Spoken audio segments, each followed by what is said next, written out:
You could just feel it inside Lumen Field, couldn't you? Oh, it's Just big. electric. I mean, 70,000 fans, this incredible roar building, the kind you feel deep in your chest. Wait. You just knew something big was about to happen. And this wasn't just another group game, was it? No, definitely not. This is it. Winner takes all. Exactly. Dreams live or die right there. Okay, so let's really dive deep into this one clash that, honestly, it had everything you want from high-stakes soccer. We saw young talent just explode onto the scene, fascinating tactical battles, and let's be honest, a good amount of pure drama. Mm-hmm. We're breaking down the FIFA Club World Cup 2025 Group E decider, that absolutely nail-biting match between, European giants Inter Milan and the Argentinian powerhouse River Plate. A huge matchup. Huge. Yeah. And just so you know where we're heading today, let's cut straight to it. Inter Milan, they managed to grind out a 2-0 win. Hard-fought. Punched their ticket to the round of 16. Right. While River Plate, tough one for them, faced that disappointing exit. Yeah, and what's truly fascinating here, and this is really what our deep dive is all about today, is how this one game, just 90-plus minutes, kind of encapsulates so many bigger themes in soccer right now. Like what specifically? Well, we'll look at the massive impact of red cards, how they completely flip the script. We'll definitely celebrate the emergence of young talent, stepping up on this huge global stage. And crucially, we'll analyze that really captivating clash of playing styles that define this whole match. European versus South American flair. Exactly. So our mission really is to dig into the sources you've given us, pull out the most important bits, and help you understand not just the score, not just what happened, but why it happened, and why it all actually matters in the grand scheme of things for these two massive clubs and, the sport itself. Right. Go beyond the highlights. Way beyond just the goals. We're talking turning points, those moments of individual brilliance, and the bigger picture implications for both Inter and River Plate moving forward. Absolutely. It felt pivotal, didn't it? A match people will definitely talk about from this tournament. So, let's set the stage properly. Lay out the basics of this epic encounter. Okay. We've got Inter Milan versus River Plate. Just the names alone promise something special, right? A blend of styles, real intensity. Definitely. The competition. FIFA Club World Cup 2025. And this was a final, decisive match day for Group E.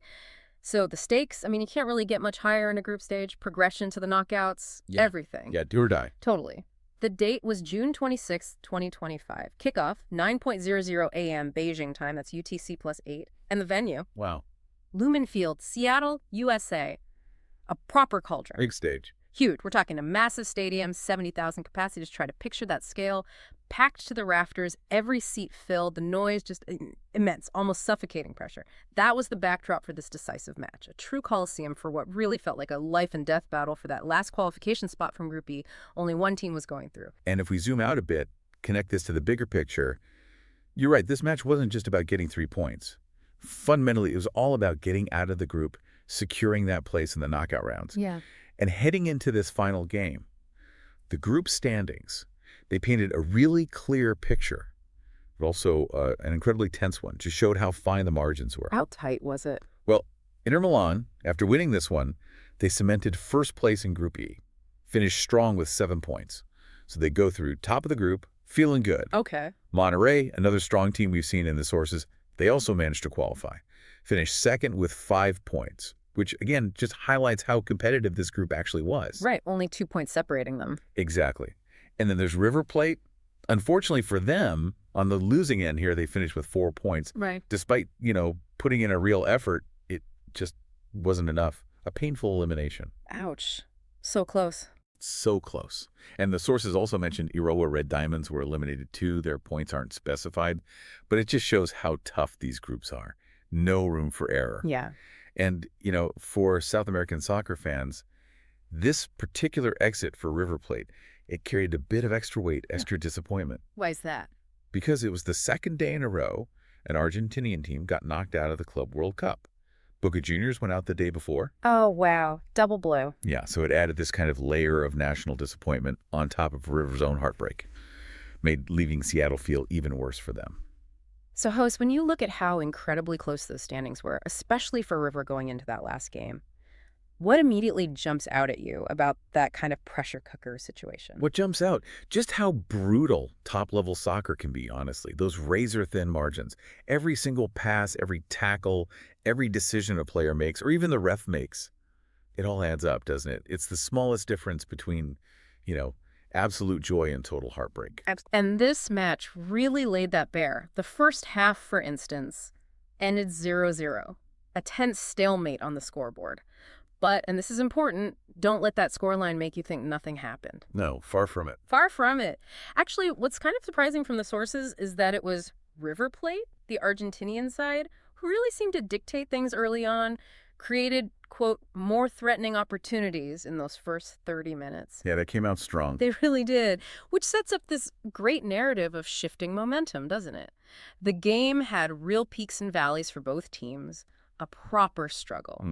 We saw some key moments early, like Manuel Lanzini whipping in a cross that really tested Inter's backline, forced them into some scrambles, some last-ditch stuff. Right, put them under pressure. Definitely.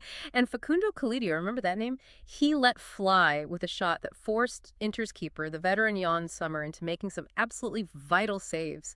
Game-saving interventions, really. Sommer was busy early. Yeah, it was clear right away that the keepers, especially Sommer, were going to be huge figures in this match, just keeping their teams afloat during those early surges. And that early push from River Plate, combined with Sommer playing so well, it really brings us to a key question, doesn't it? How did Inter manage to, weather that storm, especially with River starting so aggressively, looking so dangerous? Good question. How did they? Well, Inter's tactical resilience, which you have to credit their young coach Kristjan Asllani for, it was really tested, but ultimately it held firm. They stuck to their familiar 3-5-2 formation. Ah, the classic Inter setup. Exactly. It's a system known for being solid defensively, but it can also spring attacks pretty effectively too. Essentially, that 3-5-2, it's designed to be really compact in the middle. 3 center backs making it tight, forcing teams wide. Kind of funneling the play. Right. And those 5 midfielders, including the 2 wingbacks who worked tirelessly up and down the flanks, they allowed Inter to absorb that initial pressure without really breaking their shape. They could drop back, form this kind of 5-man wall in midfield, making it super tough for River to play through them. So very structured. Very structured. And you can contrast that directly with River Plate's 4-3-3 under Marcelo Gallardo. As we saw with their fast start, that formation is built for attacking flair, for aggressive forward play, trying to overwhelm defenses with that front 3 and quick ball movement in midfield. Which fits that South American style you mentioned. Perfectly. That high intensity often catches more, let's say, tactically rigid European teams off guard sometimes. That relentless pressing directness. But Inter held firm. They did. Yeah. But honestly, you can't overstate Jan Sommer's role in that. The sources keep mentioning his important saves, and these weren't just routine stops, No, these were crucial reflex saves, point-blank stuff, full-stretch dives, tipping shots over. He kept Inter level during that period when River really looked like scoring. He wasn't just the last line. He was like a psychological barrier for them. Huge. Prevented them from capitalizing on that early dominance. Absolutely vital. Kept the score level, which, as it turned out, was massive before the whole game changed. And what a change it was. Okay, here's where it gets really interesting. Because that whole tactical chess match, Interweathering the Storm, it all collided with this one explosive, game-altering moment. The turning point. The turning point. The entire complexion of the match, the whole feeling, it just shifted dramatically. 66th minute, this was the incident that changed everything. The moment the rest of the game really hinged on. What happened? River Plate's central defender, Lucas Martinez Quarta, he committed a foul on Henrik Mkhitaryan. And it wasn't just, a tactical yellow. The sources are clear. Direct red card. Oof. Should be red. Straight red. River down to 10 men for the rest of the game. Just think about the impact of that in this kind of match. This intensity, this importance, losing a center back. Devastating. It's not just being a man down. It rips apart your defensive structure, your whole tactical plan, and just the team's morale. You could almost feel the air go out of River Plate right then. Yeah. They'd been playing well, creating chances. Exactly. They were asserting themselves, and then boom, suddenly they're scrambling, rethinking everything, trying to reorganize, all while playing shorthanded for almost the last third of the game. An instant, brutal shift. Yeah.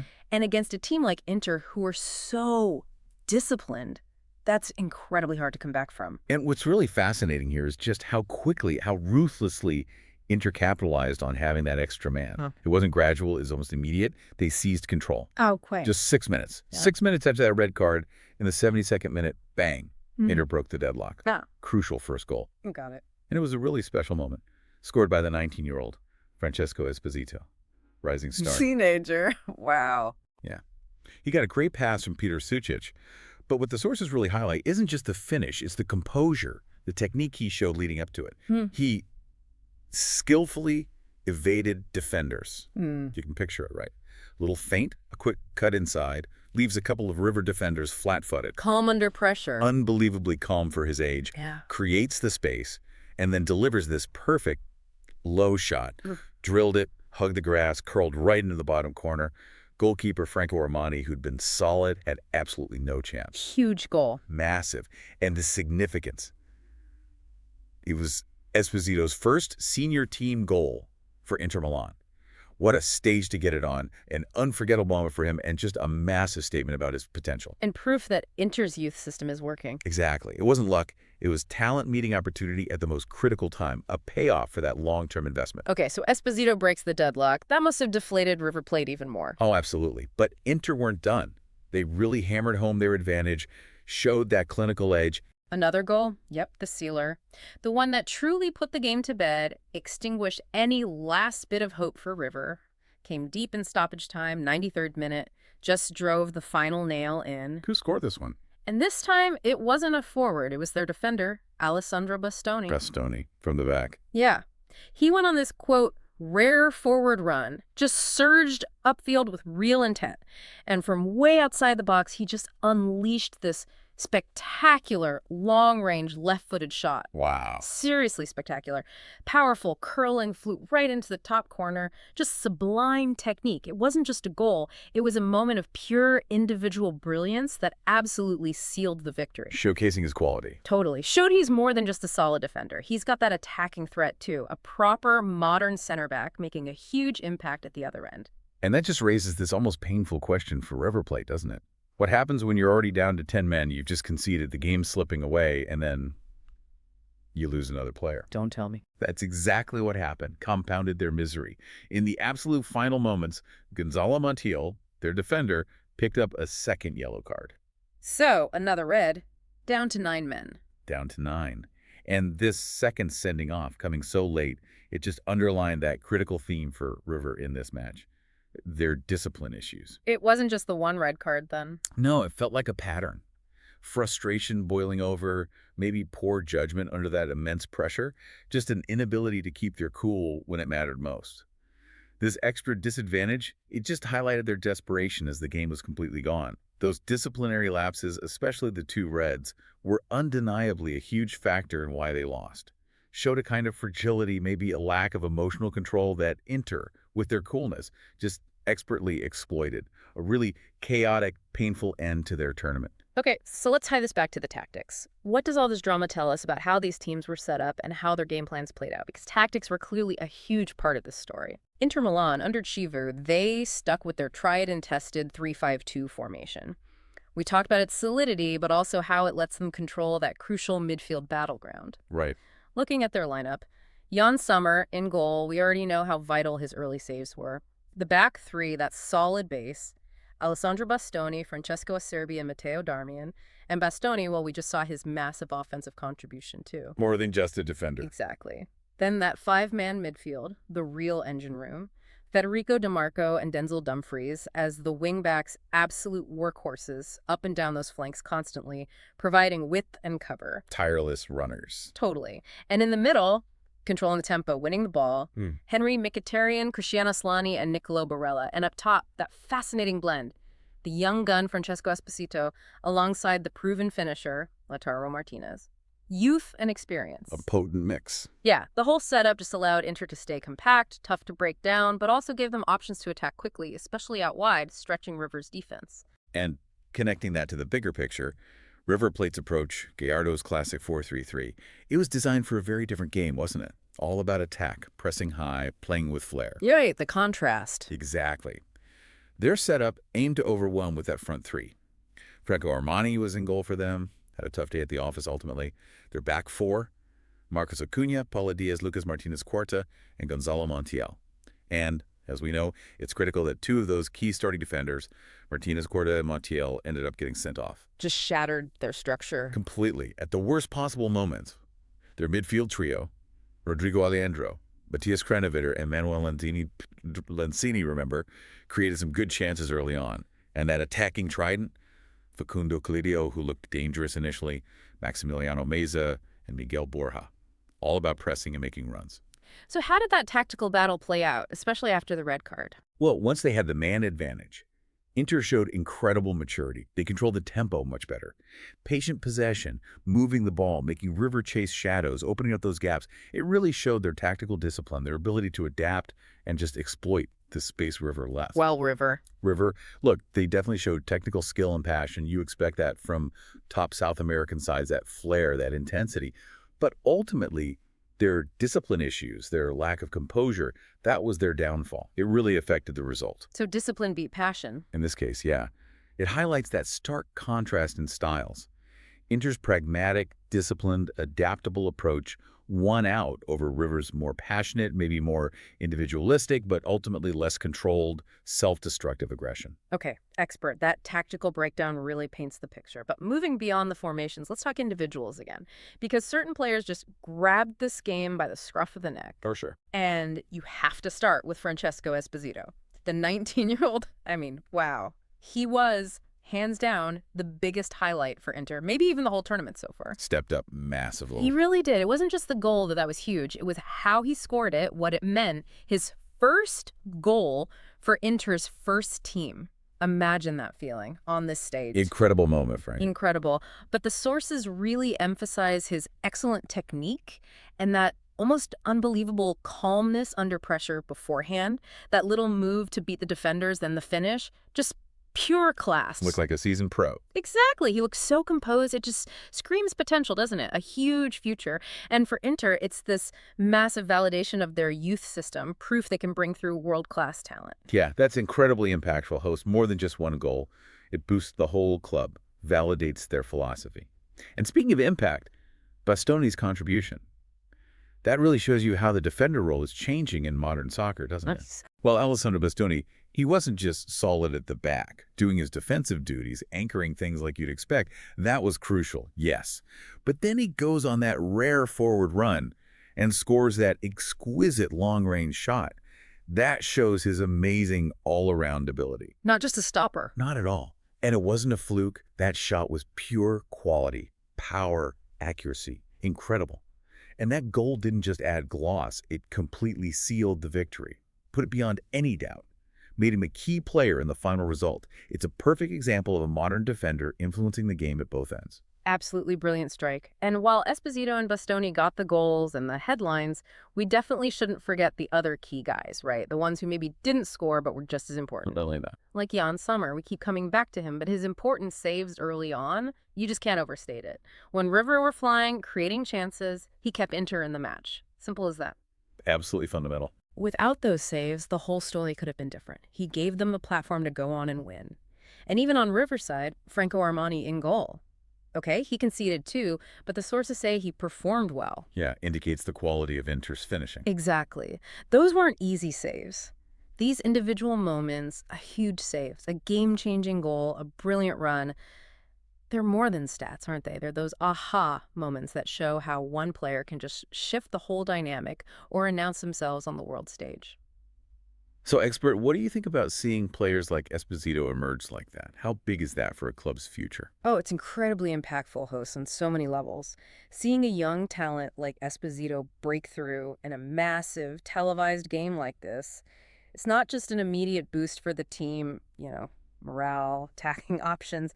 It sends this powerful message about the club's youth development. Yeah, it validates the investment. Totally. It validates years of coaching, scouting, everything. And speaking of the aftermath, we've got Coach Chivi's thoughts, too. His post-match comments kind of sum it all up perfectly, don't they? What did he say? He was pretty straightforward. Said, "We completed the task. That's the most important thing. In the first half, they showed a lot of aggression and intensity, but in the second half, we controlled the game better and ultimately won." Concise. Nails the tactical shift. Exactly. Reinforces how Inter adjusted, weathered that early River Plate storm, took control, especially with the extra man, and executed their plan. That quiet confidence tells you a lot about their approach. So, connecting this back to the bigger picture, what does this win actually mean for Inter Milan moving forward? Well, it's huge for them. massive boost. It means they go through as Group E winners to the round of 16. That was the goal, right? Job done in the group stage. Sets them up nicely. It really does. Builds momentum. Their next opponent, it's a big one, Fluminense from Brazil. That match is set for June 30th in Charlotte. That'll be tasty. But beyond just the next game, Esposito's performance, that injects real vitality into the squad, and maybe more importantly, long-term, it's, like you said, tangible proof their youth academy works. That ability to nurture and integrate top talent is just priceless for a club's future. So Inter are flying high. What about River Plate then? What does this mean for them, ending their journey like this, especially after that other Argentinian team went out too? Yeah, it's a really disappointing outcome for River Plate. A club with their history, their ambition, exiting at the group stage is a bitter pill to swallow. For sure. But, it's not all negative. Their technical performance, especially in that strong opening period, it was still commendable. They showed that South American flair created chances. But the discipline. Exactly. The main reasons for their defeat, the sources are pretty clear on this, were those discipline issues and judgment errors at critical moments. The 2 red cards. You just can't legislate for that. They were game changers they couldn't overcome. Speaks to a lack of composure, maybe. Perhaps. It definitely points to a struggle with keeping cool under pressure. Looking ahead, River will need to regroup, readjust their form back in their domestic league. This exit, it'll force some reflection, maybe some tough conversations about handling those high-pressure moments better. Okay, here's where it gets really interesting again. Yeah. Because beyond the score, beyond the tactics and the individual stars, there was this undercurrent of controversy, wasn't there? And that powerful clash of styles we keep touching on. Definitely. Those 2 red cards, they were undoubtedly the major talking point afterwards, right? Dominated the discussion. Honestly, unavoidable. And Lucas Martinez Quarta's straight red, especially, like we said, it just fundamentally changed the game's direction. The absolute catalyst for Inter taking control. That moment will be replayed and debated for ages. And this brings up that whole question about the passion, the fire, and sometimes, unfortunately, the volatility in high-stakes soccer. Right. Especially when you get these different footballing cultures clashing on a big stage. What happened after the whistle? Well, the immediate aftermath showed that intensity. Sources say player conflicts flared up between the teams right after the match ended. Emotions just boiling over, frustrations. Yeah, you could sense the tension. Absolutely. And then, disturbingly, the fan reaction. River Plate fans threw objects onto the field. Led to a pretty chaotic scene. Not what you want to see. No. But it really demonstrated the sheer intensity of the Club World Cup, where every game feels massive, but also that incredibly passionate, sometimes volatile nature of South American soccer culture. Emotions run so high, which creates amazing atmosphere, but sometimes. Yeah, it spills over. It's a reminder that soccer is skill and tactics, but also raw, fiery emotion. So bringing it all together then, this is a clash of styles, European versus South American. What's the final verdict from this match? Well, this game was just a perfect, almost textbook example of that collision, wasn't it? 2 distinct philosophies going head-to-head. Inter's discipline. Exactly. Characterized by that unwavering tactical discipline. Methodical, sticking to the plan, absorbing pressure calmly, and then being clinical when the chance came, especially after the red card. Controlled aggression, strategic patience. Versus River's passion. Right. River Plate style. All technique and passion. Attacking intent. Individual moments of flair, that relentless pressing, playing with heart. Very expressive. And the winner was? Ultimately, what we saw was Inter Milan's tactical discipline and their superior composure triumphing over River Plate's technique and passion. The passion was there, but the lack of control, the discipline issues, that cost them dearly. It's a narrative, doesn't it? It really does. About what tends to win out on these global stages when the pressure is highest. And for Inter, this win, achieved through their organized, pragmatic approach, it lays a very good foundation for the rest of the tournament. Gives them huge confidence heading into the knockouts. Okay, and just before we wrap up, let's quickly revisit those final group standings, just for clarity on who went through and who went home from Group E. Good idea. So Inter Milan finished top with 7 points, qualified comfortably. Monterrey grabbed that second spot with 5 points, also advancing. Right. River Plate, unfortunately, ended with 4 points, so they were eliminated. And Urawa Red Diamonds also out, points unspecified. So that sets the stage. And for Inter, as we said, the path forward is now clear. That big round of 16 clash against Fluminense on June 30th in Charlotte. Another tough test. For sure. And what's fascinating now is seeing how this success in the group stage fuels their bigger ambition, chasing that ultimate Club World Cup glory. The journey gets harder from here. Knockout soccer is brutal. But they've shown they have the tools, the tactics, the composure, and that exciting emerging talent. They look like genuine contenders. Okay, so let's try and unpack this one last time then. We've really dug into a match that was honestly so much more than just that 2-0 scoreline suggests, wasn't it? Absolutely. Layers upon layers. It felt like a masterclass in tactical flexibility from Inter Milan, a massive showcase for young talent like Esposito breaking through, and just a really stark reminder of how quickly things can turn in these huge games. Yeah, fine margins. From Sommer's crucial saves early on, keeping them in it, to Bastoni's incredible strikes sealing it late, and obviously the massive impact of those 2 red cards for River Plate. This game packed in all the drama, the tactical chess moves, the raw emotion you could want. And it really did highlight that fundamental clash, didn't it? Inter's discipline, pragmatic approach versus River's passionate, skillful, but maybe ultimately uncontrolled style. And we saw which one came out on top this time. Yeah, a fascinating contrast. And as you think back on this deep dive, it does leave you with a pretty big question to mull over, doesn't it? Yeah. In today's game, when you get that raw, unbridled passion meeting meticulous tactical discipline on the absolute biggest stage, does discipline almost always win out in the end? Especially when the pressure is at its absolute peak. Interesting question. And maybe think about this too. How much can one single moment, whether it's a controversial red card like Martinez Quarta's, or a flash of individual magic like Esposito's goal, how much can that truly shape the entire story of a team's tournament? Potentially ending dreams in just an instant, way before the final whistle even blows. Something to keep in mind as we watch the rest of this Club World Cup unfold.